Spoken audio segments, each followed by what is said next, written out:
Now I would like to introduce our class of 2014 valedictorians with a GPA of 103.721, Benjamin Stevenson.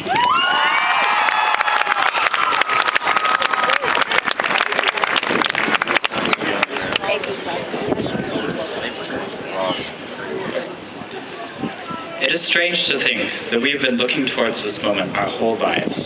We spent 13 years working towards this event, which lasts only a few hours. Yesterday, this ceremony was in the mysterious future, and tomorrow, this ceremony will be in the nostalgic past. But today, we are in the present. And now, the sentence I just said is in the past. The present is a bizarre idea. At times, the present seems to stretch on forever, as we felt in our most painfully boring classes. At times, the present seems to fly fast as a spaceship, exiting our vision before we have enough time to see it and register its existence. But here we are, in the unique present. I want to invite you to sit and soak in the present moment. Look at your family and friends to your right and left. Look at whichever graduate you're here to support. Take a second to be proud of this person for walking the stage as a representation of around 18,000 hours of class time that culminate in this moment. The ceremony will be present for just a few hours, and then it will be in the intangible, unreachable past. When I was given the opportunity to deliver this speech, I spent a long time and thought over what would be the best use of this time. I could reminisce about the past 4 years, or talk about expectations for the future. But I decided that the best use of my time is to reflect with you on a few things I have been learning in my short life. I invite you to think with me about these following ideas to see if they're applicable in your life as well. First of all, we should not take ourselves so seriously. I trip, I answer questions wrong, I make mistakes. I'm definitely not perfect. And I think it's safe to assume that none of you are perfect either. So laugh, enjoy life, accept criticism gracefully. Our critics are trying to help. Far too often, I find myself being offended by the slightest criticism. In hindsight, this strikes me as very immature. I do not know everything, and I cannot do everything perfectly. It is naive to assume that I can. If I lose my pride and realize that I'm not the best at everything, I grow so much more. It is dangerous to think that we have everything sorted out. There is always something else to learn. There is always some way to improve.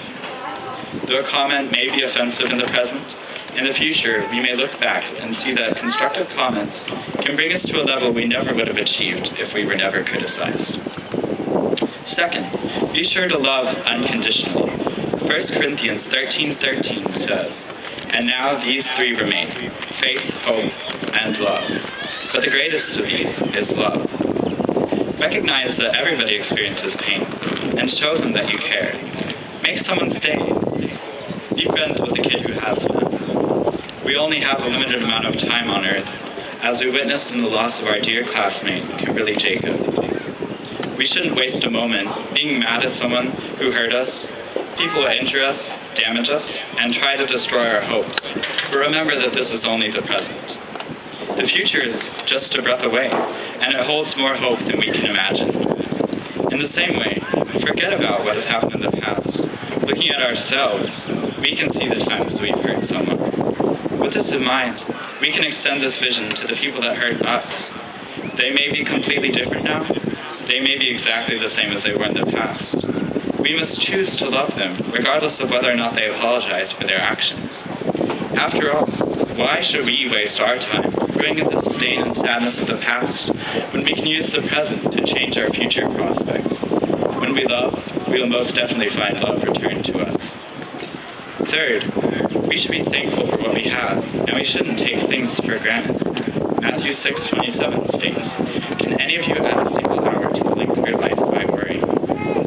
Many of us may think that we don't have anything to be thankful for, but listen. You can hear, and that's a blessing. You can see, that is a blessing as well. Most of us can walk. Most of us are somewhat healthy. Most of us have more than enough food and clean water to survive.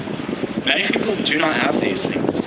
Even in the midst of poverty or bankruptcy, we have a much higher standard of living than a large proportion of the world's population. We need to look for silver linings and be grateful for the things we do have, rather than being disappointed about the things we don't have. Be grateful we live in a country where anything seems possible. Even if the present is bleak, we have the blank canvas of the future to paint for ourselves whatever picture we want. Finally, I believe that in the end, happiness is a choice. Now, I realize that there are people in the audience that have been through or are going through terrible, unspeakable tragedies, and by no means am I trying to downplay your suffering. But if we are always looking at the negative aspects of life, we are bound to find plentiful things to complain about. I am guilty of being a pessimist at times. It takes a sincere effort to look past these negative things and to dwell on the beautiful, positive aspects of life. Sometimes days, weeks, and months, or even years could go by when we don't feel any reprieve from suffering. There are those golden moments, however, when you stare at the copper moon, or when you hold your first grandchild in your arms, or when you are moved to tears by a heartbreakingly beautiful song, or when you look your wife in the eye and feel the same spark of love that you felt the first time you kissed, that make the suffering bearable. Remember, we can't change the past, but we can sit in the present and be grateful for the events of the past that shaped us into who we are today. I once read a tweeny book called Keep Holding On by Suzanne Colasanti that contained a surprisingly insightful quote. I've already lived through the worst time of my life, so I know that whatever happens to me from now on, nothing will ever be as bad as it was back then. And that makes me happy. The future has so many opportunities for happiness, but many of these opportunities will be wasted if we don't have an attitude determined to be happy despite present and past circumstances. I say these things about the brightness of the future, but I want to throw in a disclaimer. Enjoy the gift of the present, or shall I say, the present of the present. So often we get caught remembering the past or contemplating the future that we forget to stay grounded in the present. In a few moments, you will either walk the stage or watch a very large number of students walk the stage, and that will mark your present. In the near future, you will be celebrating this graduation with your friends and family. That will mark your present. Enjoy it. We must aim to avoid taking ourselves too seriously, to love unconditionally, to be grateful for what we have, and to make an effort to choose happiness. Soak in the present. To my fellow graduates, be proud of yourselves. You've made it this far, and you have such an opportunity to make a future for yourself that is full of positivity, speckled with some sharp bursts of pain. I hope you choose to focus on the positive. I'm so grateful to God for changing my perspective and helping me to choose happiness more often than not. Thank you for sharing this time with me today, and good luck to all my fellow students in the spectacular class of 2014. We did it!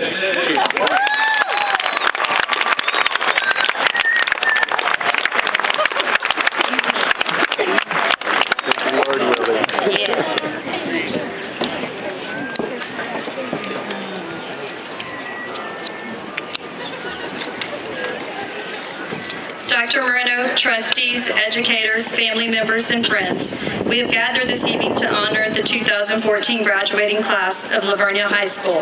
We celebrate both the finish and the start represented in this occasion. We are proud of the effort put forth by these young men and women that will reward each of them a high school diploma.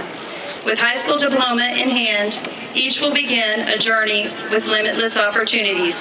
Lavernia High School will miss this group of students, but I can attest the world will be a better place because of their talents and abilities. Students, please stand.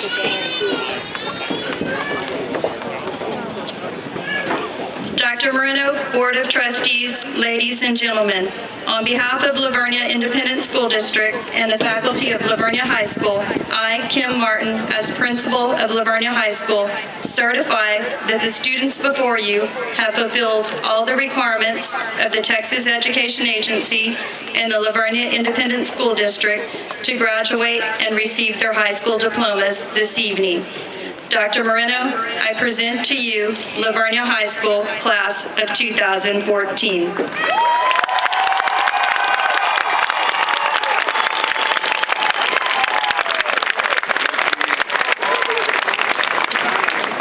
behalf of the Board of Trustees and the Livonia Independent School District, I, Dr. Jose Moreno, Superintendent of Schools, accept the Livonia High School class of 2014.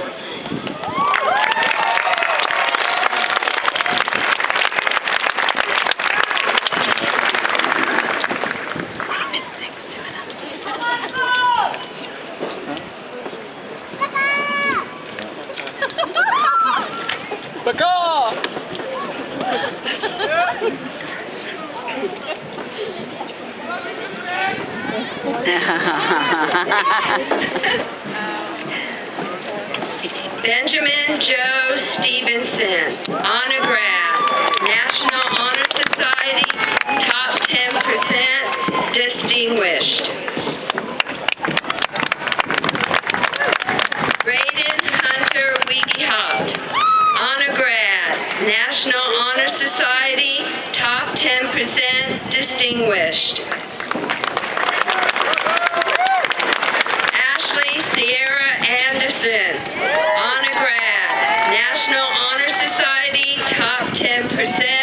Distinguished. Sarah Elaine Lang, honor grad, National Honor Society, distinguished.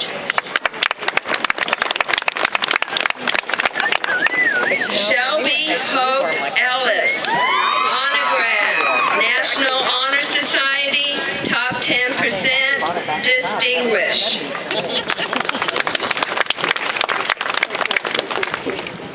Rebecca